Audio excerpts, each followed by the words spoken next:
میں اس نتیجے پہ پہنچا ہوں کہ جو ٹائم انسان بچاتا ہے نا آرام کے لیے، اس ٹائم میں بے پناہ سستی اسے گھیر لیتی ہے۔ ہم چھوٹے ہوتے تھے بچپن میں، اسکول سے ایک چھٹی کرتے تھے، پھر دوسری کرنے کو بھی دل کرتا تھا، دوسری کرتے تھے، پھر تیسری کرنے کو بھی دل کرتا تھا۔ گاڑی اسی کا نام ہے جو چلتی رہے، ڈیوٹی اسی کا نام ہے جو ہمیشہ کی جائے۔ زندگی میں مسلسل جد و جہد کریں گے، مسلسل کام کریں گے، اس کا نتیجہ یہ نکلے گا کہ آپ محسوس کریں گے کہ آپ کا وجود جو ہے وہ بڑی صلاحیتوں والا ہے، وہ بیکار نہیں ہے۔ مسلسل کام۔ آپ انبیاء کرام علیہ السلام کی زندگی دیکھیں، صحابہ کی زندگیاں دیکھیں، اہل بیت کی دیکھیں، اولیاء اللہ کی دیکھیں، بزرگان دین کی دیکھیں، آپ دیکھیں کہ انہوں نے کام کتنا کتنا بڑا کیا ہے۔ ہم کبھی ان کو پڑھتے ہیں تو حیران ہو جاتے ہیں کہ یار اتنے مختصر وقت میں اتنا زیادہ کام تو ممکن ہی نہیں۔ اعلیٰ حضرت رحمۃ اللہ علیہ نے 1000 کتاب لکھ دی، امام بخاری نے پوری دنیا میں گھوم کر احادیث جمع کر کے ایک جگہ پہ اکٹھی کر دی، اور پھر اصول وضع کر دیے حدیث پاک کے کہ حدیث کس طرح قبول کی جائے گی، پھر اس میں فرق کر دیا کہ صحیح کون سی ہے، متواتر کون سی ہے، حسن کون سی ہے، ضعیف کون سی ہے، موضوع ہو تو پھر اس کے قاعدے کیا ہیں۔ اتنا کام بزرگوں نے کر دیا۔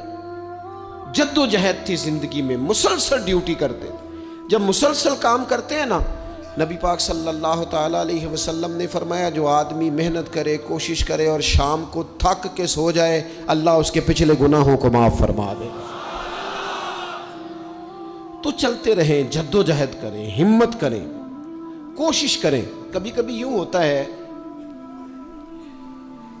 کہ انسان سمجھتا ہے کہ میں نے کوشش تو کی تھی، لیکن یار یہ میرے کوشش کرنے سے کوئی نتیجہ نہیں نکلا۔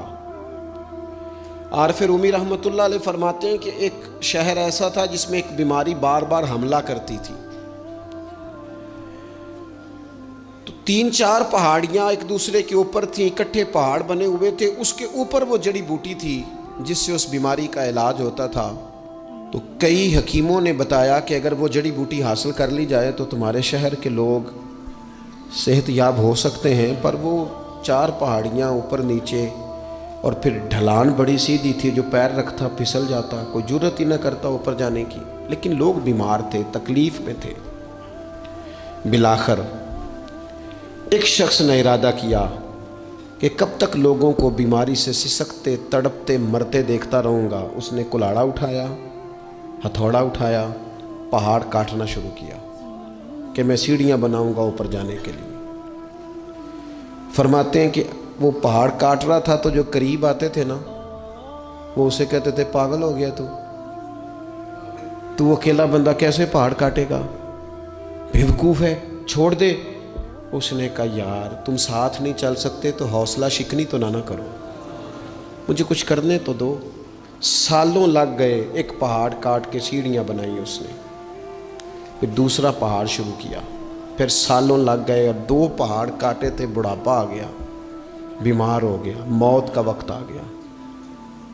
اب چونکہ سیڑھیاں بن گئی تھی تو 2 پہاڑ کٹ گئے تھے، وہاں تک لوگ آنے جانے لگے تھے۔ این اس وقت جب وہ دنیا سے جا رہا تھا، پھر بھی کچھ لوگ حوصلہ شکنی کر رہے تھے، اسے کہہ رہے تھے خدا کے بندے کیا نتیجہ نکلا۔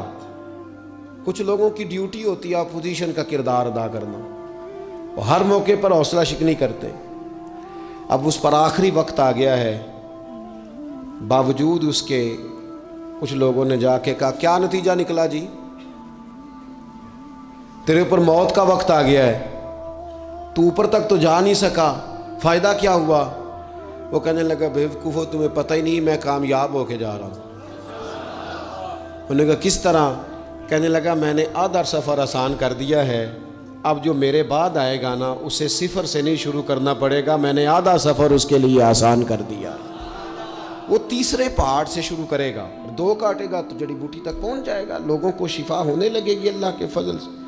ہم پتہ کیا کرتے ہیں، بالخصوص میرے وطن کا رواج یہ ہے کہ لوگ آدھا سفر بھی آسان کرنے کو تیار نہیں، وہ کہتے نہیں سارا ہی فلانا کرے گا۔ جتنے انبیاء دنیا میں آئے نا میرے دوستو، وہ سارے کامیاب گئے، لیکن کسی کے ساتھ 4 امتی، کسی کے ساتھ 10، کسی کے ساتھ 100، کسی کے ساتھ 200، لیکن نبی کامیاب گئے۔ کیوں؟ کہ اللہ تعالیٰ نے جو ان کے ذمے ڈیوٹی لگائی تھی وہ ڈیوٹی انہوں نے پوری ذمہ داری سے سر انجام دی. اس ڈیوٹی میں انہوں نے کبھی کوئی کمی دکھائی تو اپنی زندگی میں جد و جہد کریں, کام کریں, بیٹھ کر صرف بات نہ کریں, تنقید نہ کریں, بیٹھ کر صرف منصوبہ بندی نہ کریں. اور میرے ملک میں بالخصوص یہ کام ہوتا ہے, تبصرے کرو, چینل کھولو, تنقید کرو, اندر کی خبر لے کے آؤ, کوئی کہانی سناؤ, کوئی نئی سٹوری بناؤ, لیکن کام نہ کرو. بڑی خوبصورت بات کی شاعر نے, اس نے کہا شکوائے ظلمت شب سے تو کہیں بہتر تھا, اپنے حصے کی کوئی شمع جلاتے جاتے. لوگ تعلیم نہیں حاصل کر رہے تو بھئی آپ ایک بچے کا خرچ اٹھا لیں, کسی غریب کا آپ اسے پڑھا دیں, ایک بندہ تو آپ کی وجہ سے تعلیم یافتہ ہو جائے. لوگوں کو کھانا نہیں مل رہا, بھوکوں مر گئے لوگ, حکومتیں کچھ نہیں کر رہی, آپ 10 بندوں کی ذمہ داری اٹھا لیں. آپ غریبوں کو دیکھ لیں, 10 لوگوں کے گھر میں آپ کھانا پہنچانا شروع کریں. اور یہ ہوتا رہا ہے, لوگ یہ کام کرتے رہے. یہ ڈیوٹیاں ہمارے بزرگوں نے سر انجام دی ہیں, 2 کر کے, 4 کر کے, 6 کر کے انہوں نے کام کیا ہے. اپنی ذمہ داری کا احساس کریں, مسلسل کام کریں, مسلسل جد و جہد کریں, مسلسل ڈیوٹی کریں. اور پھر میری تیسری گزارش آپ سے یہ ہے کہ جس طرح آپ اپنے اپنے گھر میں آپ کی ذمہ داریاں ہوتی ہیں, اور اگر آپ ذمہ داری ادا نہیں نہ کرتے تو احتجاج ہوتا ہے. ماں کو ٹائم نہیں دیتے تو ماں بھی احتجاج کرتی ہے, گھر والی کو ٹائم نہیں دیتے تو وہ بھی احتجاج کرتی ہے, دوستوں کو وقت نہیں دیتے تو وہ بھی اس کا شکوہ کرتے ہیں. تو آپ کے ذمے جتنی بھی ذمہ داریاں ہیں, آپ پڑھاتے ہیں, کلاس میں وقت پہ نہیں آتے تو اس کا اظہار کیا جاتا ہے. ہم نے اپنے اپنے ذمے جو ذمہ داریاں لی ہیں پوری کرتے ہیں. میں آج آپ کو یہ پیغام دینا چاہتا ہوں, ایک ایک ڈیوٹی دین کی بھی اپنے ذمے لیں. ایک ایک ڈیوٹی, ایک کام اپنے ذمے لے لیں. آپ اپنے اپنے علاقے کی مسجد میں جھاڑو دینے کی ڈیوٹی لے لیں.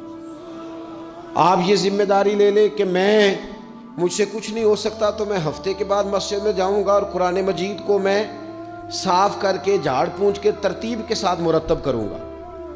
مجھے اگر ناظرہ قرآن مجید ٹھیک پڑھنا آتا ہے تو میں 10-11 بچوں کا روز سبق سنوں گا, آگے پڑھاؤں گا.